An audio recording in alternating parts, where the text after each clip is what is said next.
warahmatullahi wabarakatuh. Alhamdulillahilladzi arsala rasulahu bil huda wa dinil haqq liyudhhirahu 'alad dini kulli walau karihal kafirun. Subhanaka la ilma lana illa ma 'allamtana innaka antal alimul hakim.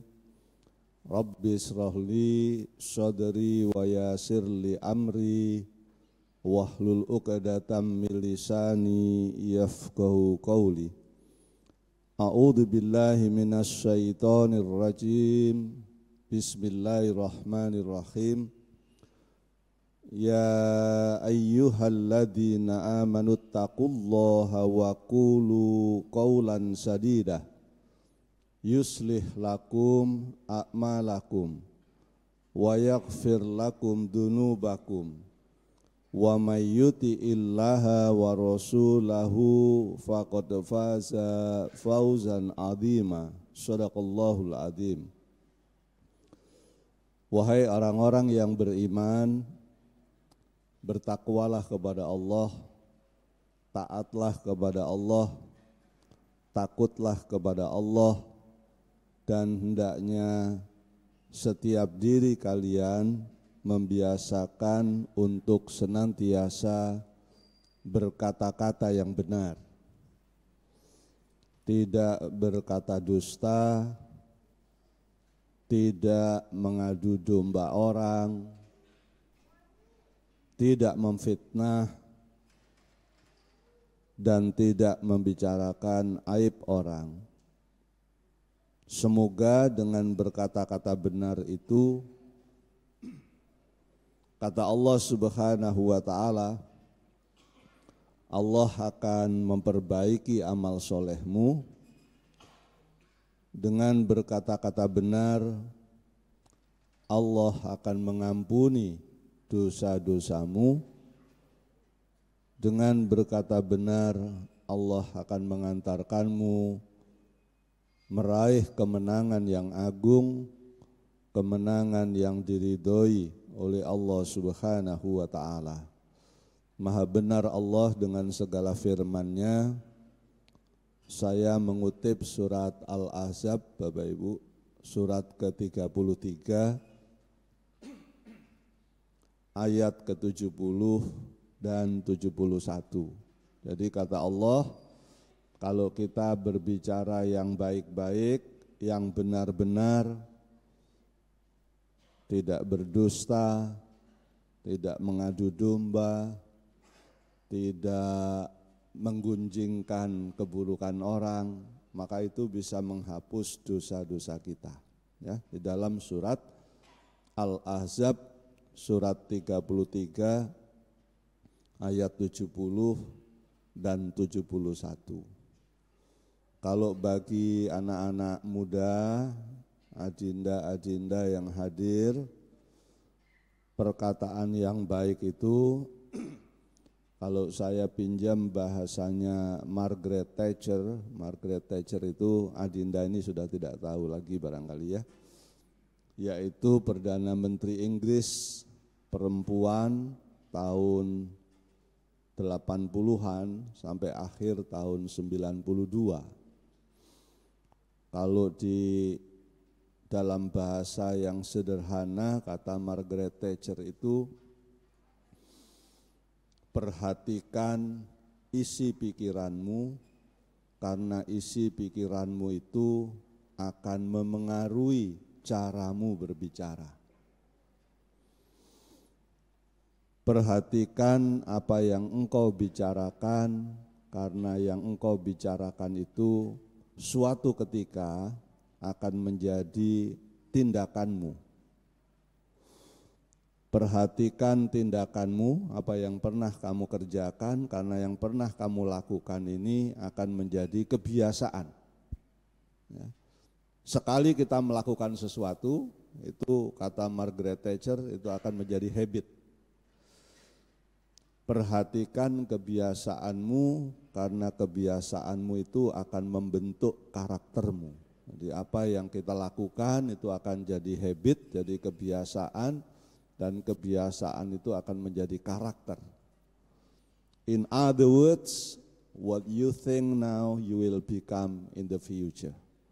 Dalam bahasa yang lain kata Margaret Thatcher, apa yang ada di dalam pikiranmu hari ini itu akan menentukan kamu akan menjadi apa di kemudian hari.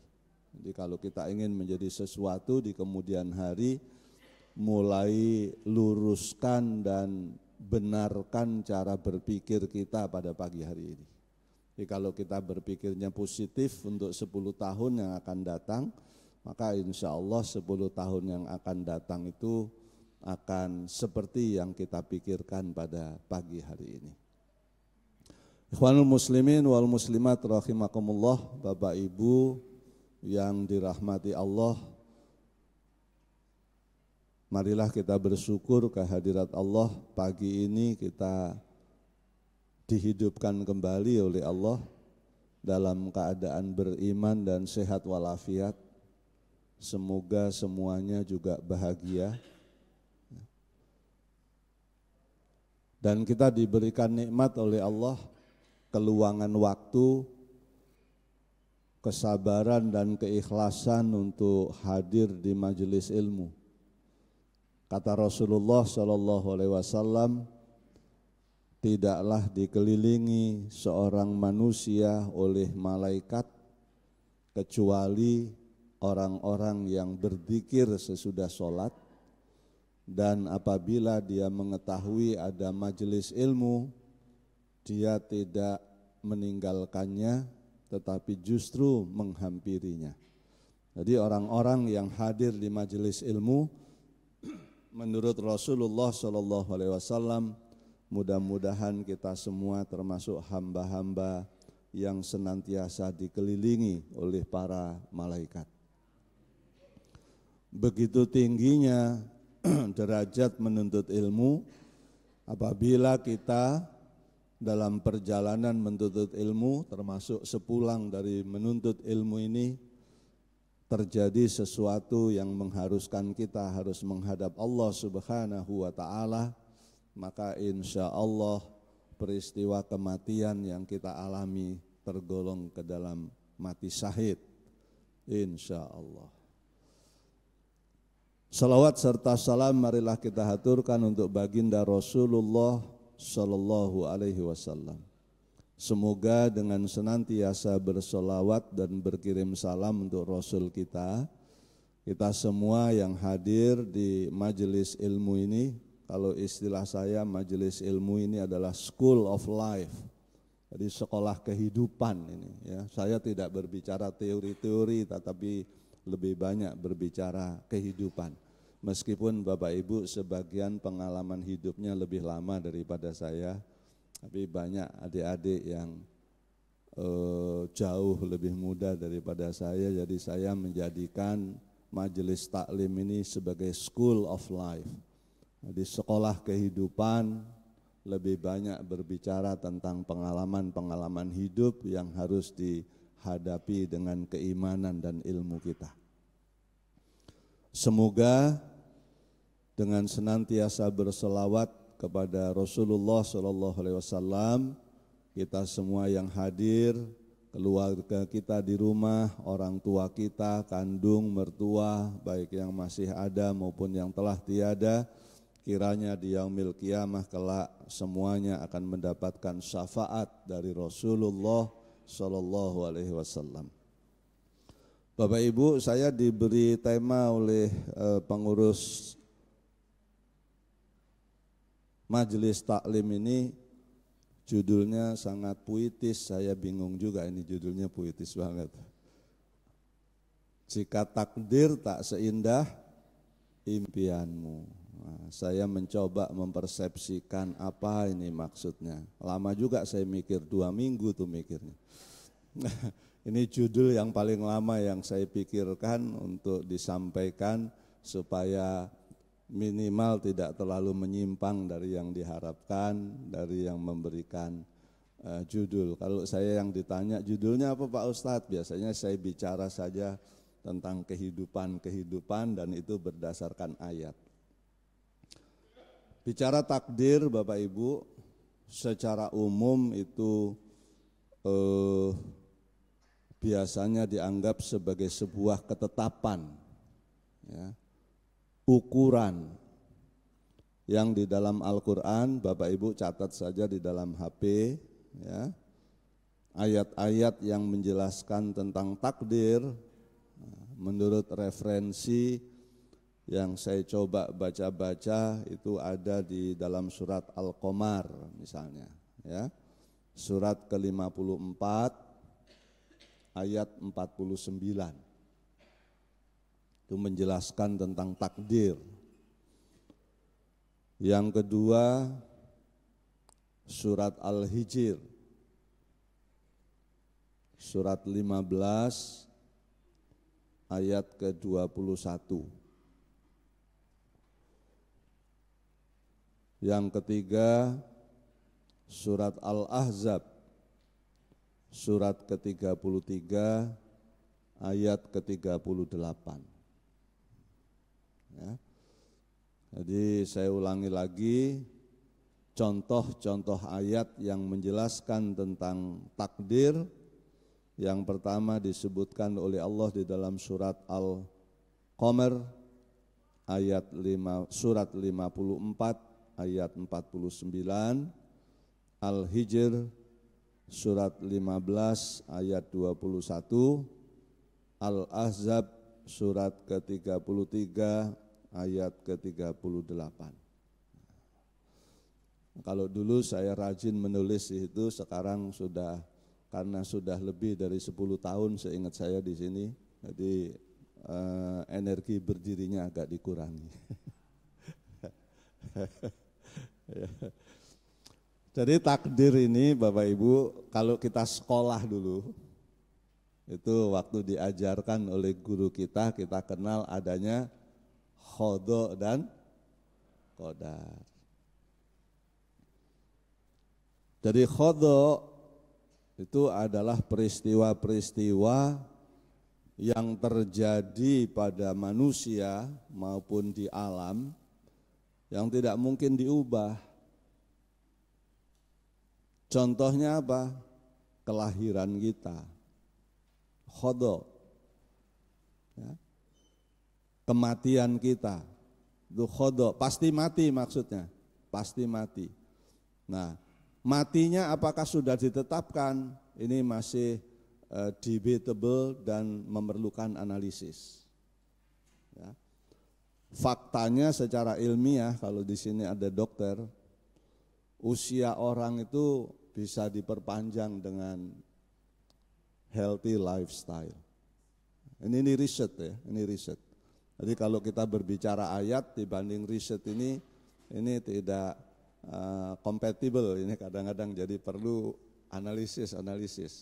Kalau perlu kita buktikan saja jamaah Masjid Darussalam ini sekarang didata yang ngikuti gaya hidup yang sehat nanti umurnya kira-kira berapa lama. Termasuk saya membaca buku tahun 90-an, itu di Eropa ternyata usia orang, waktu Perang Dunia Kedua, saya judul bukunya lupa karena membacanya sudah lebih dari 30 tahun yang lalu, itu di Eropa itu justru pada waktu Perang Dunia Kedua, itu usia orang rata-rata bertambah 10-12 tahun. Justru di zaman Perang Dunia. Mengapa? Nah, ternyata setelah dilakukan penelitian, disurvei begitu, kebiasaan orang Eropa yang banyak makan daging, karena di zaman perang sulit mencari daging, akhirnya hanya makan daun-daunan yang ada di sekitar rumah dan makan buah-buahan yang ada di sekitar rumah. Itulah munculnya aliran vegetarian. Ya, munculnya aliran makan pokoknya daun-daunan sama buah-buahan. Nah, itu hasil penelitiannya membuat usia orang lebih panjang. Usia orang Jepang, usia orang Eropa saat ini pun bertambah, termasuk Indonesia. pada tahun 2007 waktu saya masih aktif di Menko Kesra, itu usia orang Indonesia hanya sekitar 59 sampai 65. Sekarang orang Indonesia rata-rata ya, itu mencapai 71. Setelah pengetahuannya dan healthy lifestyle-nya berubah. Nah, di Amerika pun sudah diteliti bahwa yang bikin umur panjang itu ada 3 faktornya di Amerika. Ini penelitian ya, penelitian. 1, financially secure. Jadi orang kalau duitnya banyak itu cenderung umurnya panjang. Makanya saya kan datang ke sini udah 10 tahun kok jamaah masih lengkap, mau panjang-panjang umurnya. Itu berarti karena duitnya Bapak Ibu cukup. Ya. Kalau mau makan duren itu enggak perlu mikir lama. Misalnya duren musangking itu, enggak usah mikir. Tapi kalau mau makan duren mikirnya 2 minggu, itu matinya cepat. Jadi mikirnya terlalu lama ya Bapak Ibu. Jadi itu yang pertama, financially secure. Rata-rata golfer itu karena duitnya banyak, umurnya panjang. Nah, biasanya ada korelasi, orang main golf itu jarang yang duitnya sedikit kecuali dosen main golf diajak mahasiswanya. Nah, itu sebetulnya duitnya bukan karena banyak tapi karena dibayari mahasiswa. Ya. Yang kedua, yang bikin umur panjang itu adalah healthy lifestyle, gaya hidup yang sehat. Kalau mau tidurnya gampang, ya udah jalan kaki aja tiap hari 4 to 5 kilometers rutin, kecepatannya kalau bisa 5 km per jam. Wah, itu dijamin pukul 8 ngantuk tiap malam. Ya. Dan tidurnya pasti berkualitas, nyenyak. Lalu pagi wakernya belum bunyi, dia sudah bangun duluan. Ya, kalau kita tidur pukul 8, pukul 9 itu saya kira 3.30 sudah bangun pagi. Ya, sebelum subuh. Nah, itu healthy lifestyle. Di sini ada Pak Dokter, Bu Dokter, nanti mohon ditambahkan pencerahan kesehatannya. Minum air putihnya disesuaikan dengan berat badan. Ibu-ibu dulu sebelum menikah kan berat badannya 42 kilo. Betul ya Bu ya? Nah, setelah menikah kan jadi 60 sama 65. Itu keberhasilan suami ibu. Masih diingat-ingat itu, berat badan sudah naik. Itu kebutuhan air putihnya beda. Kalau 42 kilo cukup 1,2 liter. Tapi kalau sudah 60 sebaiknya 1,8 liter. Karena kali 30 cc berat badan kita. Nah itu insya Allah jadi lebih panjang nih umur kita. Yang kedua, yang berikutnya lah ya, yang kedua atau ketiga. Pikirannya selalu positif. Jangan kata seperti Imam Al-Ghazali, pikirannya atau hatinya lebih tepat, qalbun marid. Kata Imam Al-Ghazali itu hati manusia dibagi 3 ya. Ini bicara takdir sampai ke hati manusia. Qalbun marid, orang yang hatinya sakit. Kalau lihat tetangganya seneng, dia iri aja. Dengkinya sama orang bukan main. Tetangga beli kulkas 2 pintu, dia meriang. Apalagi tetangga ganti mobil, hatinya sesak sekali. Nah, ini qalbun marid. Kemudian selalu berprasangka buruk kepada orang. Kalau ada orang lain berhasil, sukses, itu dia pikirannya negatif, pasti nyogok dia. Pasti bisnisnya enggak jujur. Pasti. Jadi yang dicari negatifnya aja. Itu qalbun marid. Ya. Hati yang sakit. Nah, kita yang hadir di sini yang mengetahui kesehatan hati kita, ya hati kita masing-masing. Dan tentu malaikat dan Allah. Ya. Nah, yang kedua ini singkat saja, tidak saya uraikan karena intinya bukan di sini. Yang kedua, qalbun mayyitun. Kata Imam Al-Ghazali, ada kelompok manusia yang hatinya mati. Ini nanti dijelaskan ayat, dikasih hadis, sulit menerima. Ya. Padahal ayatnya jelas, disebutkan, suratnya disebutkan, hadisnya dikasih tahu, tidak bisa menerima. Kenapa?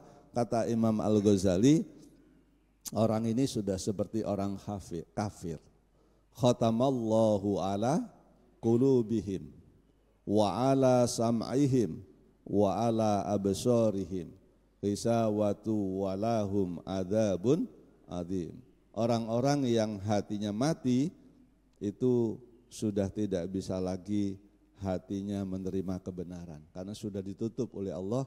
Telinganya tidak bisa menerima kebenaran, matanya pun tidak bisa lagi lihat mana yang benar, mana yang salah.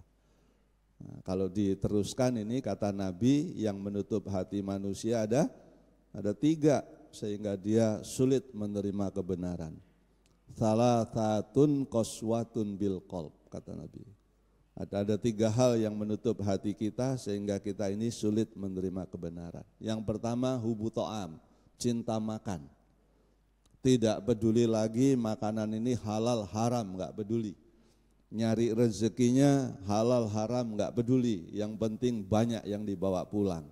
Terus dikasih anak dan mengharapkan anaknya soleh dan soleha. Sulit, enggak bisa. Kecuali makanan yang dibawa pulang adalah makanan yang halal. Subhat aja dia enggak mau, apalagi yang haram. Baru dibawa pulang, insya Allah di dalam peredaran tubuhnya itu tidak ada aliran yang memberi ruang kepada setan untuk beredar di dalam tubuh. Kalau makanannya halalan thayyibah.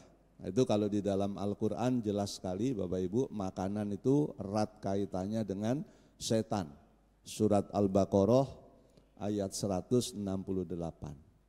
Ya ayyuhan nasu kulu mimma fil ardi halalan thayyibah wala tattabi'u khutuwatis syaiton innahu lakum aduwwum mubin. Wahai manusia, makanlah olehmu makanan yang ada di bumi ini yang halal dan baik.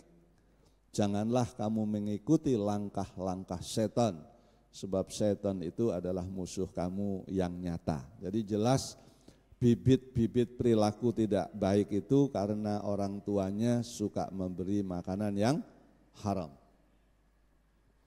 Yang kedua yang menutup hati manusia sehingga sulit menerima kebenaran, hubun naum, cinta tidur, sulit sekali qiyamul lail. Kalau kata para ulama, orang yang tidak pernah sholat malam itu diibaratkan mayat-mayat berjalan. Nah, jadi kita, saya tidak bilang Bapak Ibu, termasuk saya, yang jarang sekali sholat malam itu hadir ke masjid ini sebetulnya mayat-mayat berjalan. Ini yang bilang ulama ya, bukan saya ya. Saya cuma menirukan saja. Karena ini menirukan, sering mendengar, sering membaca begitu, itu mayat berjalan. Jadi orang kalau rajin sholat malam itu mudah menerima kebenaran. Ya. Yang ketiga yang mempersulit menerima kebenaran adalah hubur roha, cinta kemewahan.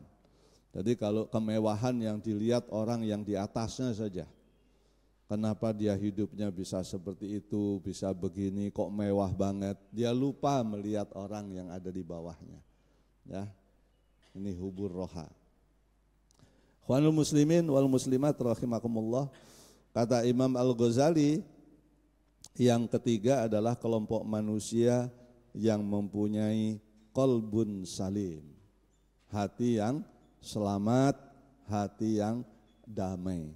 Salah satunya caranya adalah bagaimana menyikapi takdir yang tidak sesuai dengan impian. Jadi kalau kita ingin punya qalbun salim, harus bisa menyikapi takdir yang tidak sesuai dengan impian. Nah, itu khodo. Sementara qadar, apa itu qadar? Adalah ketetapan Allah yang mungkin masih bisa diubah. Caranya bagaimana? Dengan doa dan ikhtiar.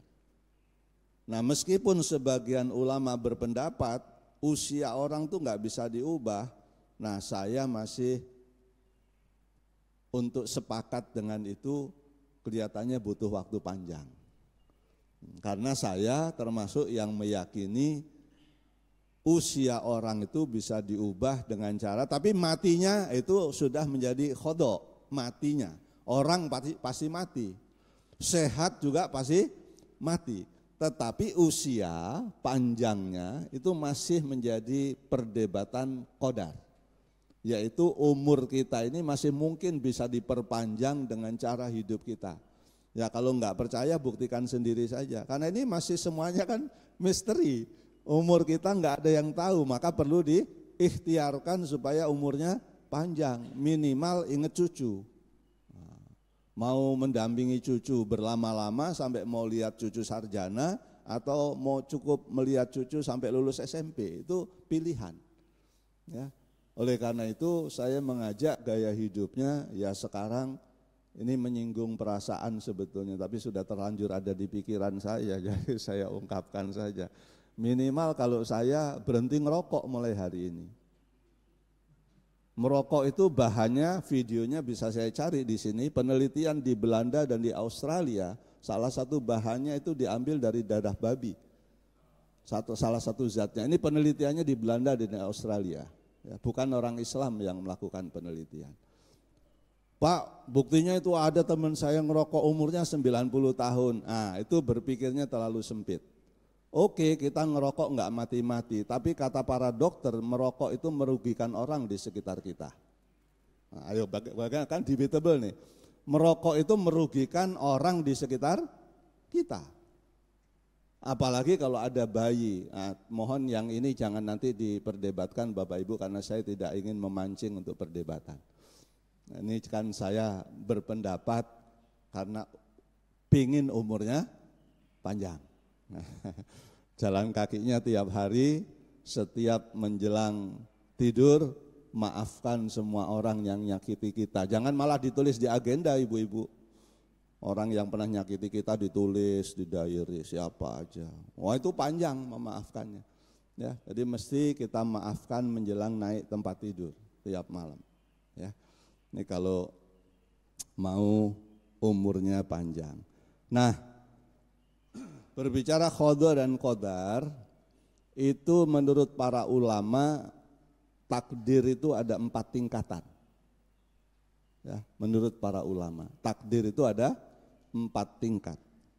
Yang pertama biasa disebutnya al-ilmu, yaitu takdir yang diketahui oleh Allah Subhanahu wa ta'ala, artinya itu hanya sepengetahuan Allah, tapi tidak tercatat.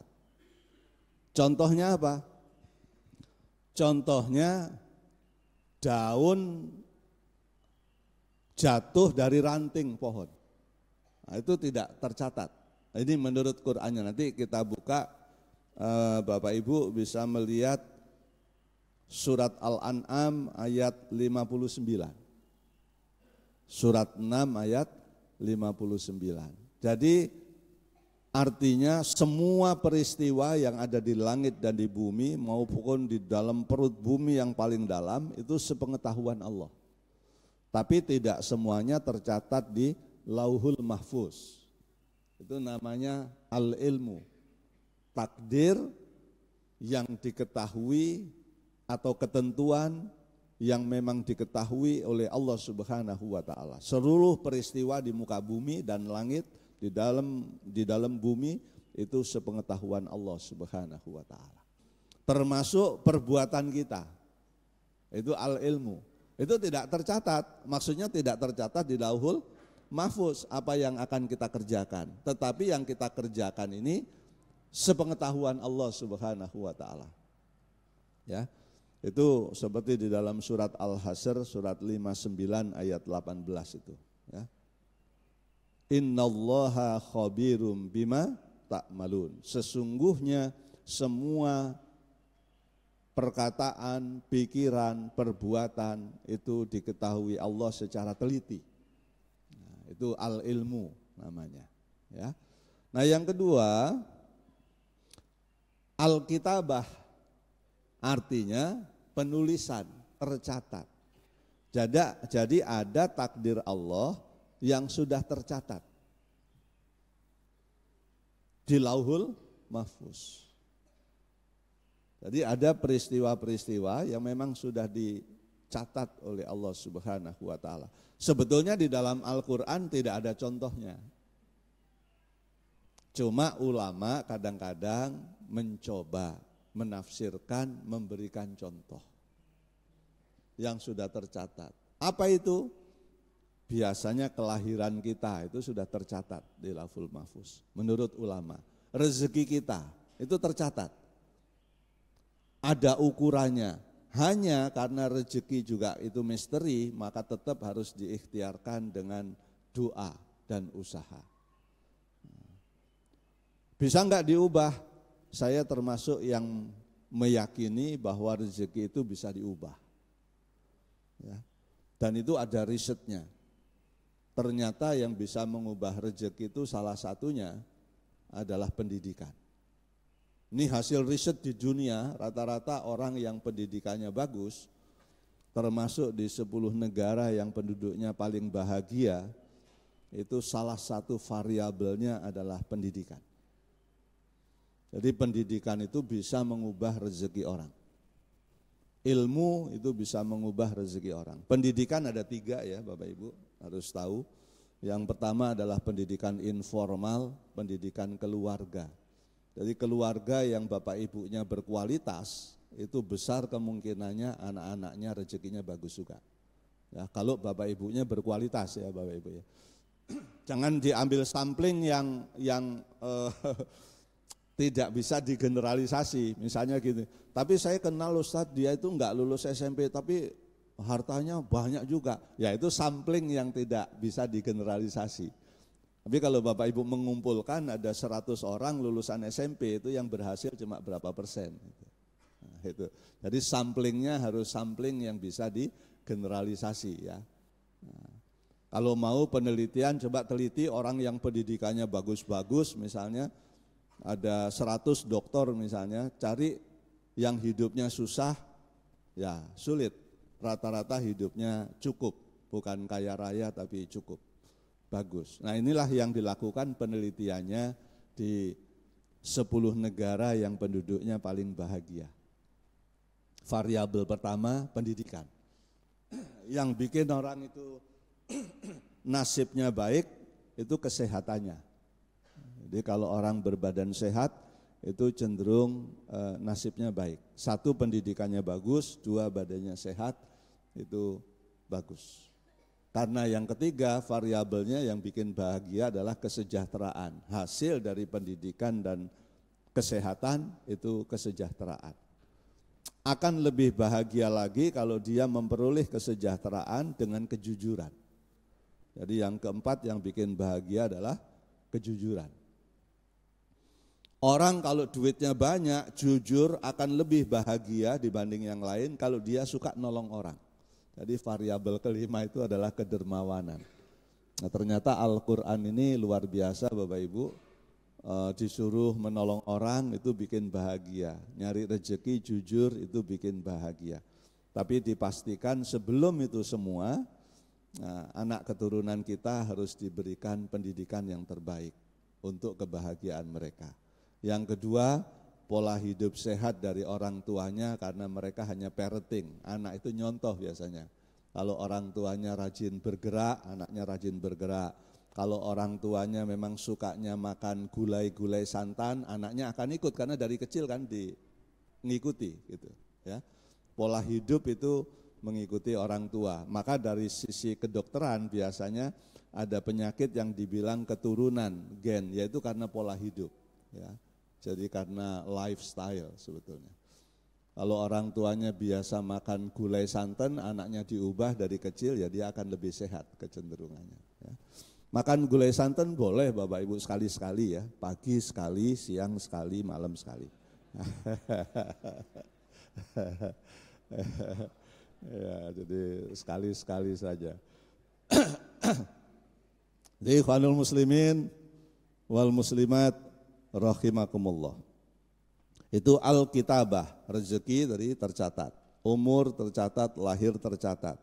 Nah, tapi saya termasuk yang bukan mengimani, meyakini bahwa rezeki itu bisa diubah, keselamatan bisa diubah, tapi ini hasil analisis terhadap ayat-ayat di dalam Al-Quran, bukan sekedar ngomong, tapi juga memadukan hasil riset dan hasil analisis terhadap ayat-ayat.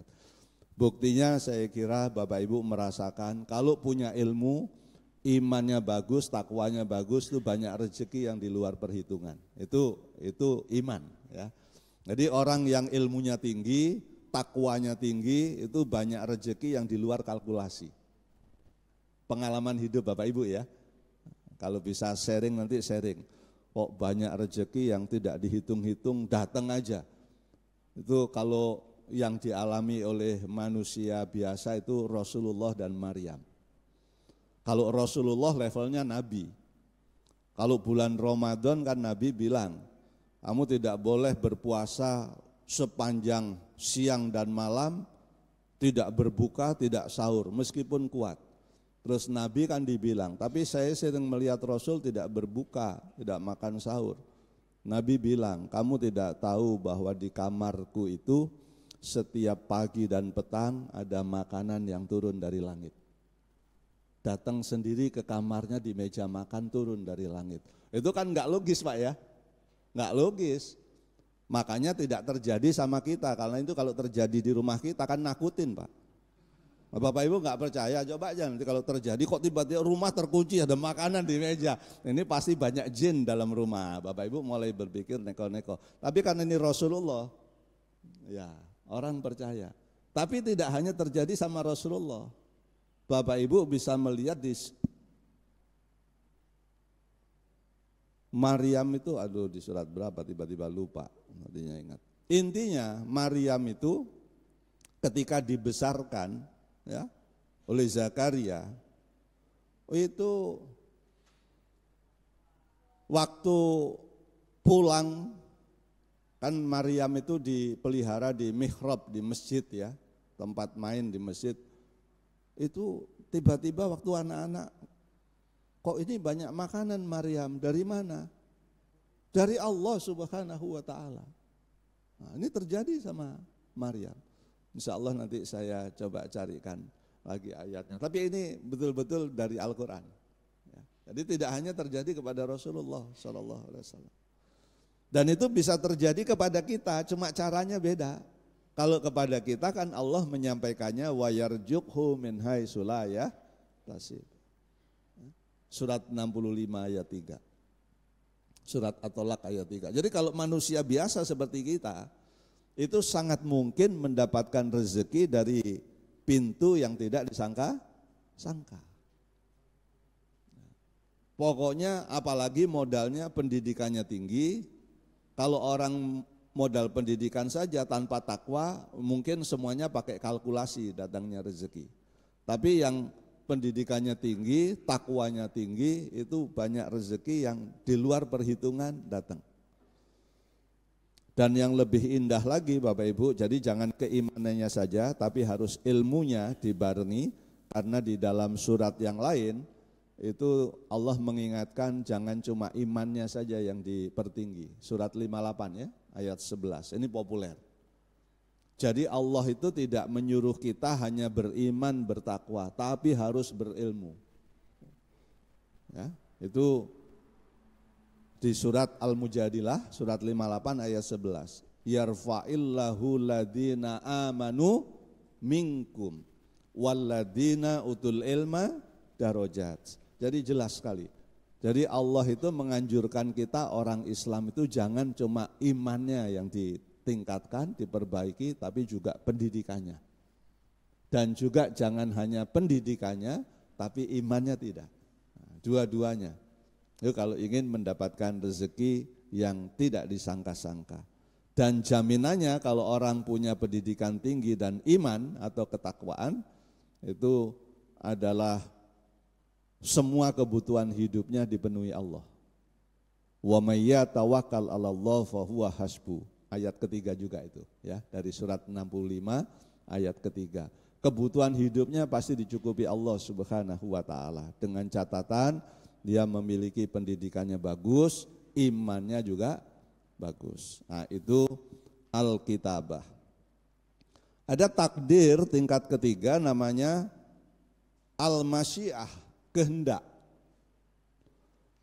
Bapak Ibu nyalon jadi presiden, terlalu tinggi ya Pak ya? Kan enggak ya?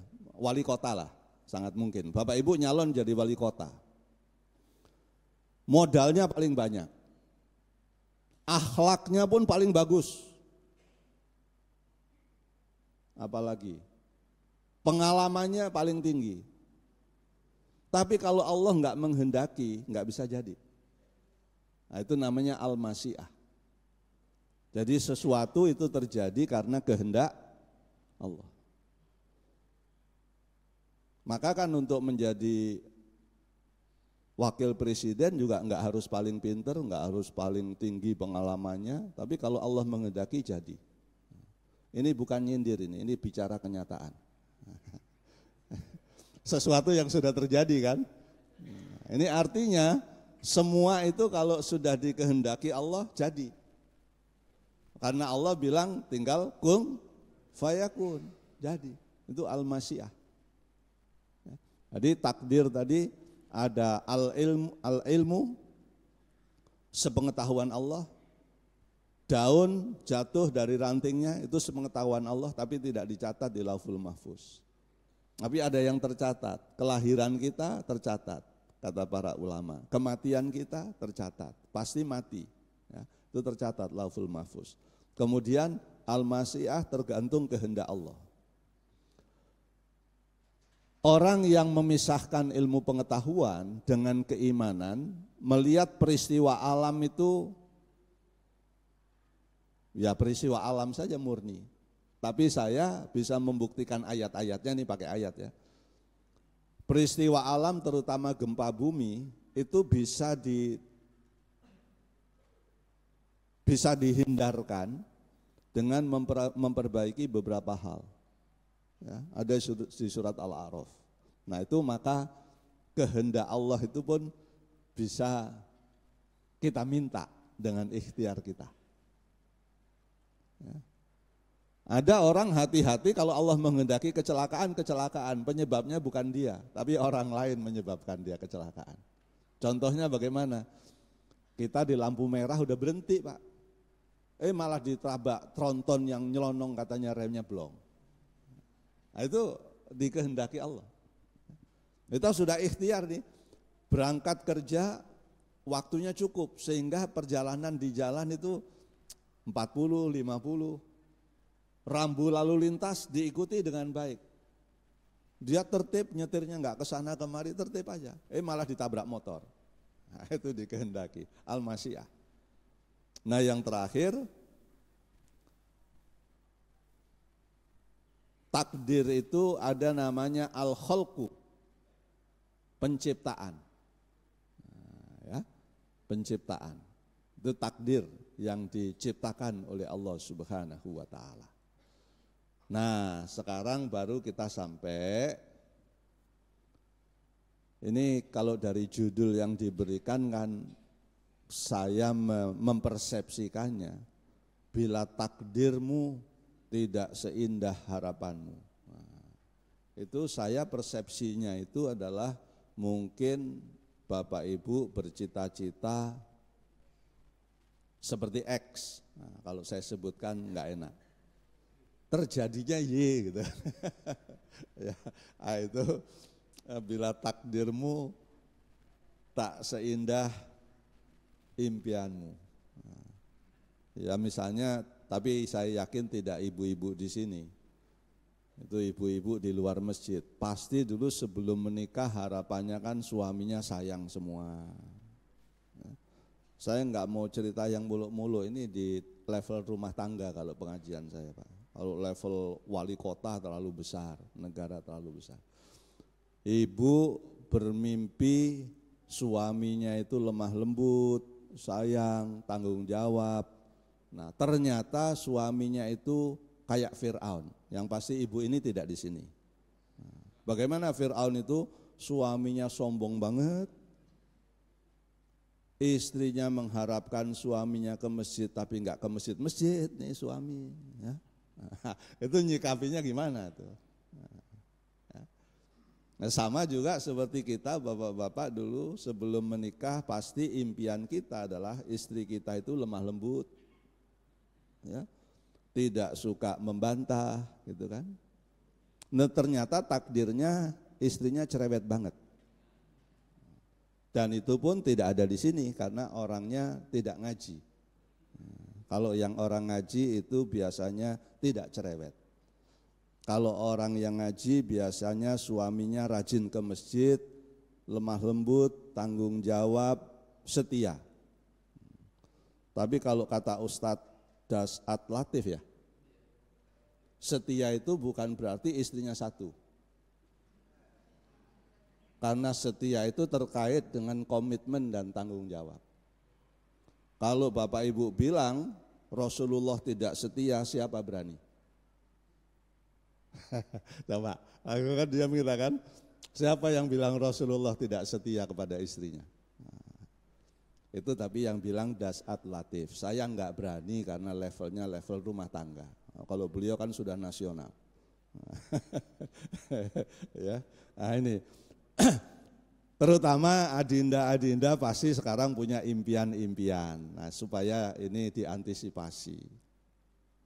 Karena takdir itu tidak selalu seindah impian kita.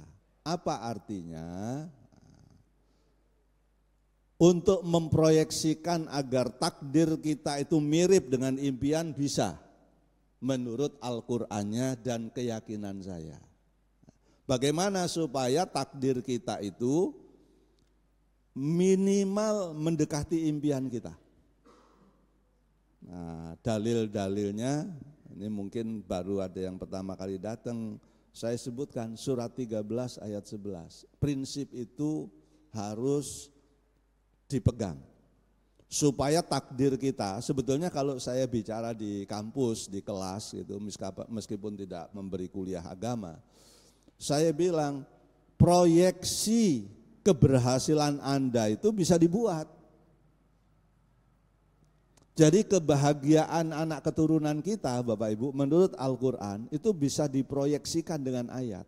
Bagaimana caranya? Yang pertama surat 13 ayat 11 ya, surat Ar-Ra'd ayat 11. Innallaha la yughayyiru ma biqaumin hatta yughayyiru ma bi anfusihim. Itu mesti dipegang. Allah sendiri yang bilang. Oh iya, saya lupa di sini itu tidak ditayangkan ayat ya Pak ya. Dari tadi saya lupa tuh. Karena kalau di Kemang Pratama ada masjid saya ngisi itu di Umar bin Khattab. Itu yang selalu menayangkan ayatnya. Saya lupa aja dari tadi ngomong aja gitu. Lupa saya. Padahal di sini ada kan? Nah, tapi ada anak muda operator, begitu saya sebut buka surat Ar-Ra'd ayat 11 itu ditayangkan bacaan maupun artinya gitu. Nah, saya lupa itu tadi. Nah, itu ada di, saya ngisi rutin juga di Kemang Pratama itu di Masjid Umar bin Khattab ya. Jadi kalau ada ustadz-ustadz yang menayangkan ayat bisa dibantu tuh. Ini surat Ar-Ra'd ayat 11. Nah, tadi itu. Jadi itu Bapak Ibu prinsip pertama ya. Bahwa ternyata Allah bilang kan, Allah itu tidak pernah mengubah nasib orang. Nah, gitu kan? Ini yang dimaksud takdir dalam konteks judul ini, saya kira ini yang dimaksud. Jadi Allah itu tidak pernah mengubah nasib orang kecuali orang itu mengubahnya, orang itu sendiri mengubah. Artinya takdir tentang kehidupan ini termasuk saya tadi berbicara umur itu bisa kita proyeksikan. Jadi saya belajar Datuk Mahathir itu umurnya sekarang 98 tahun. Itu karena satu, orangnya berkecukupan, hidupnya sehat. Satu tadi yang ketinggalan yang dari Amerika, tadi kan baru dua tadi, financially secure, healthy lifestyle. Yang ketiga, social commitment. Jadi orang yang banyak bergaul itu umurnya panjang dan hadisnya jelas, silaturahim.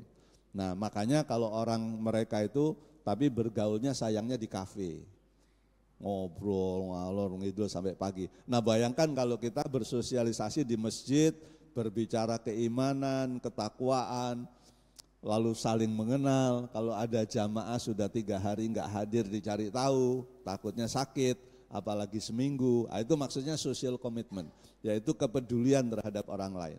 Dan ini bisa dibuktikan Bapak Ibu, kita kalau reuni, walaupun itu angkatan ITB 74 Pak Anton, itu ketika reuni seperti usia di tahun 74, ketawanya itu 1 kilo udah kedengeran. Wah, kedengeran banget. Jadi orang kalau reuni itu tiba-tiba muda lagi, karena mengenang puluhan tahun yang lalu. Ya, nah itu social commitment. Nah, saya kalau kumpul teman-teman kuliah gitu, wah tiba-tiba muda lagi, ya muda 40 tahun yang lalu. Wah, gitu. Jadi itu social commitment. Biasanya orang kalau ketemu di lapangan olahraga di mana itu, walaupun umurnya 70 begitu, Assalamualaikum, apa kabar bro? Oh, ngomongnya tiba-tiba bro, kan? Ini menunjukkan bahwa social commitment itu membuat umur panjang. Nah, bagaimana Bapak Ibu supaya impian kita itu terwujud dalam takdir kita, atau takdir kita itu mirip dengan impian kita. Yang pertama tadi prinsipnya pegang bahwa Allah bilang sendiri itu nasib kita itu bukan Allah, tapi ada di tangan kita sendiri. Tadi dalilnya jelas. Tuhan itu tidak pernah mengubah nasib orang kecuali orang itu sendiri yang mengubahnya. Caranya bagaimana mengubahnya? Al-Qur'an pun bilang, ya, di surat 94 Alam Nasroh ayat ke-7, Fa'idha farokta fansob. Kalau diterjemahkan aslinya memang ini teguran untuk Rasulullah SAW. Wahai Muhammad, kata Allah, kalau kamu sudah selesai dengan satu pekerjaan, aslinya terjemahnya gitu barangkali, coba dilihat surat 94 ayat 7. Wahai Muhammad, kalau kamu sudah selesai dengan satu pekerjaan, maka hendaklah kamu segera mengerjakan pekerjaan yang lain dengan sungguh-sungguh. Ada kata-kata sungguh-sungguh. Maka untuk memproyeksikan agar takdir kita sesuai dengan harapan, itu kita harus produktif. Tidak boleh bengong, harus melakukan apa yang kita pikirkan. Dimulai dengan, kalau ada adinda, anak-anak di sini, ini mohon maaf kalau saya menceritakan pengalaman yang memang sudah saya lakukan. Saya di Jerman pergi ke Hamburg, ke Frankfurt, ke Berlin, ke Bremen, mengunjungi sekolahan. Itu luar biasa, anak-anak itu produktif sekali, baca bukunya itu sampai ada kolam renang yang dikelilingi rak-rak buku di sekolahan. Jadi itu ada namanya, disebutnya apa ya, sunbathing book apa itu, seperti kalau orang turis pergi di pantai itu baca buku gitu, selesai berendam istirahat baca buku. Nah itu begitu kira-kira. Sampai saya mengenal teman kuliah saya sendiri di Inggris itu, kalau hari Sabtu pergi ke perpustakaan, masuk pukul 9, pulang pukul 9 malam. Saya tanya, kamu nggak makan? Udah, makan apa? Alhamdulillah. Belum ya? Jadi di perpustakaan cuma makan wortel Pak, nggak keluar-keluar. Dari pukul 9 pagi sampai pukul 9 malam. Makanya Bapak Ibu tidak heran kan kalau orang kafir banyak yang berhasil. Nah teman-teman yang Islam itu datang sudah ya pukul 10 pagi, ngeliatin jam, ini setengah 12, bentar lagi duhur nih. Ayo kita jalan, duhur. Habis sholat duhur ngelihat jam lagi, ayo ke perpustakaan, tanggung ini jam makan siang. Makan siang. Selesai makan siang, jam 1:30, ayo masuk. Ini coffee time. Kayaknya ngopi enak ini, pas nanti habis ngopi baru masuk perpustakaan. Ya. Ngopi dulu Pak. Keluar perpustakaan sebelum duhur, lanjut makan siang, ngopi, masuk 1 jam ke perpustakaan ngelihat jam asar nih. Jadi yang salah bukan sholatnya, yang salah asar. Nah, sholat asar, selesai sholat asar ngobrol. Kalau dihitung-hitung hari Sabtu itu orang Islam, ya termasuk saya, itu baca bukunya paling 3-4 jam di perpustakaan. Tapi orang-orang kafir itu bisa 12 jam. Gimana enggak lebih berhasil? Korea Selatan itu kan Bapak Ibu ingat kan merdekanya kapan? Kan merdekanya bareng sama Indonesia, cuma beda tanggal. Kalau saya enggak salah tanggal 15, kita tanggal 17, tahunnya bareng. Tapi tingkat literasi Korea Selatan kan sudah hampir 100%. Semua pendidikannya sarjana. Nah kita itu pendidikannya masih luar biasa. Ya. Rata-rata orang Indonesia itu pendidikannya Bapak Ibu belum sampai 9 tahun. Rata-ratanya. Artinya belum lulus SMP. Pendidikan orang Indonesia ini rata-rata ya.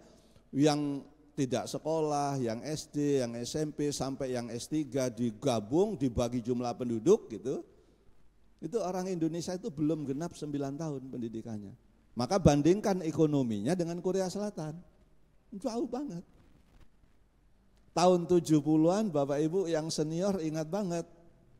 Malaysia itu manggil guru dari mana? Dari Indonesia. Thailand manggil guru dari mana? Dari Indonesia. Coba lihat sekarang Human Development Index-nya. Indeks pembangunan manusianya. Thailand nomor 78. Malaysia nomor 57. Alhamdulillah Indonesia nomor 111. Alhamdulillah masih dapat nomor. Alhamdulillah. Saya ngomong berulang kali tapi saya tidak capek dan tidak putus asa. Ya. Karena alhamdulillah ada jadwal di depan RI 1 berkhutbah. Saya kasih tahu, bayangin aja korupsi timah itu kalau dipakai biaya kuliah, udah enggak bayar Pak harusnya. Udah enggak bayar, 300 triliun. Mahasiswa UNJ, mahasiswa ya 42.000, kalikan aja rata-ratanya 6 juta, karena ada yang bayar 2,5 juta UKT-nya ya. Ada yang 4,5 juta, ada yang 6 juta, ada yang 8 juta, ada yang 10 juta, ada yang 12, tergantung kondisi ekonomi orang tuanya. Kalau di rata-rata mereka itu sampai jadi sarjana cuma butuh berapa T. Ini 300 triliun, jadi berapa kampus negeri yang seharusnya tidak berbayar. Yang ditambah lagi nih mau ngumpulin duit apa itu? Ya saya nggak berani nyebut karena saya PNS. Nggak tahu tuh nanti duit kemana lagi itu. Ya. Padahal konon kabarnya dari BPJS itu uang nganggurnya berapa? 150 T lebih. Itu bisa dipakai untuk perumahan dibanding ngumpulin uang yang satu orang 3% itu dihitung-hitung kata orang yang pinter-pinter nggak nyampe. Ini jadi ngomongin negara. Lebih baik ngomongin diri kita sendiri saja. Supaya takdir kita itu sesuai dengan impian. Yang pertama faida farokta fansop, yang muda-muda ini produktif, jangan banyak ngobrolnya. Jangan banyak ngobrolnya. Ngobrol, duduk itu hanya boleh untuk pensiunan.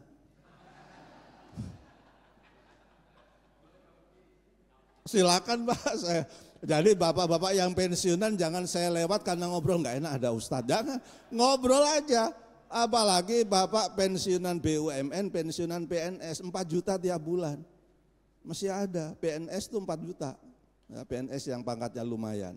Nah belum lagi pensiunan walaupun nggak PNS, nggak BUMN apa nggak boleh, boleh kalau bapak ibu pensiunan dari anak ada, nah, ngobrol di situ, silakan. Tapi yang belum pensiunan ini ngapain nongkrong main gitar, wah jangan. Pokoknya kalau enggak ngaji bergerak. Ini cerita inspirasi ya.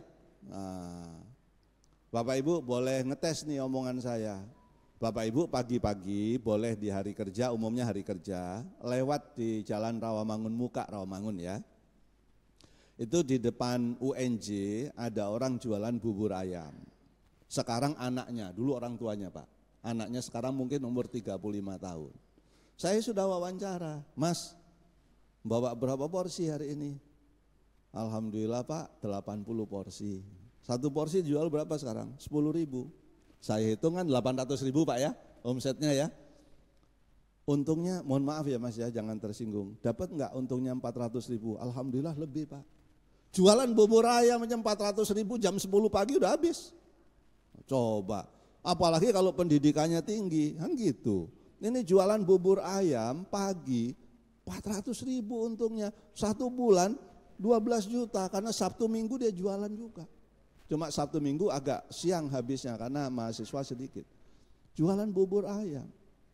Apalagi yang sarjana kok nganggur, ini gimana pikirannya. Ini karena waktu kuliah juga salah impian karena dipikir kalau jadi sarjana harus jadi pegawai. Itu salahnya di situ. Yang salah dosennya jadinya. Saya tersinggung melulu. Maka saya bilang, saudara itu kuliah untuk pendewasaan berpikir, jangan jadi sarjana, Anda jadi pegawai, Anda jualan online dong, Anda jualan apa begitu, cari dari Tanah Abang pasarkan, Anda jualan dimsum, jualan PMP online, dua rezekinya ada, sebelum jualan sholat duha, malam sholat tahajud, banyak rezekinya. Ini sarjana jadi pegawai semua, jangan menjadi kompetitor saya. Jadi pegawai. Maksudnya saya tadi supaya enggak jadi kompetitor sih Pak. Yang sudah terlanjur biar saja. Itu pengertian faidah farokta mansob. Yang ketiga wa ila rabbika farghab. Nasib itu bisa diubah dengan doa.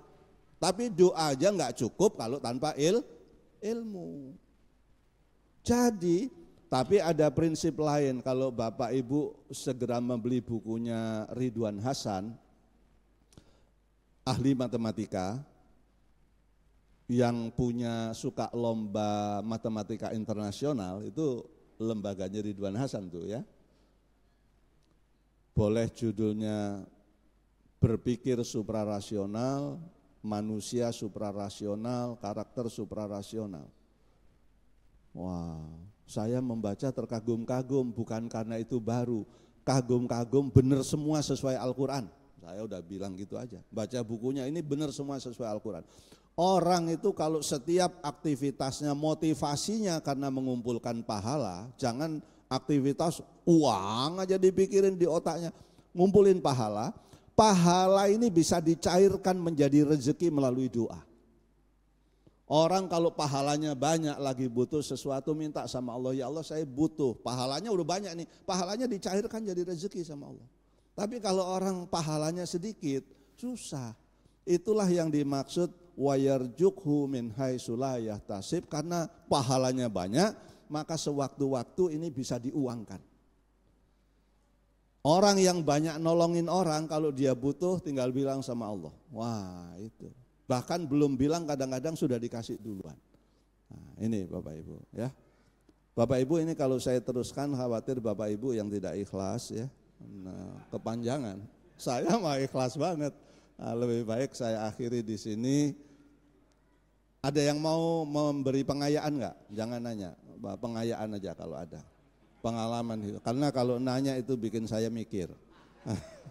Tapi kalau pengayaan kan tadi ilmunya tambah banyak itu. Silakan kalau ada yang mau menambahkan. Terima kasih Ustaz. Assalamualaikum warahmatullahi wabarakatuh. Pengayaan ya Pak ya. Waalaikumsalam warahmatullahi wabarakatuh. Jadi ini pengalaman saya Ustaz. Yang baik bisa diambil. Kalau kurang berkenan mohon maaf. Dari judul ini impian tidak sesuai dengan kenyataan. Nah, karena kami dari kampung Ustaz, perasaan saya sampai hari ini itu impiannya itu, kenyataan itu lebih bagus daripada impian Ustaz. Jadi semua yang kami cita-citakan itu alhamdulillah terlampaui. Kami bisa sampai di sini, TPR itu juga sesuatu yang luar biasa yang tidak jadi impian dari awal. Tahu tuh sampai di TPR. Kemudian diajak jalan-jalan dengan Pak Teguh. Itu juga semua di luar impian saya, tapi kenyataannya tercapai.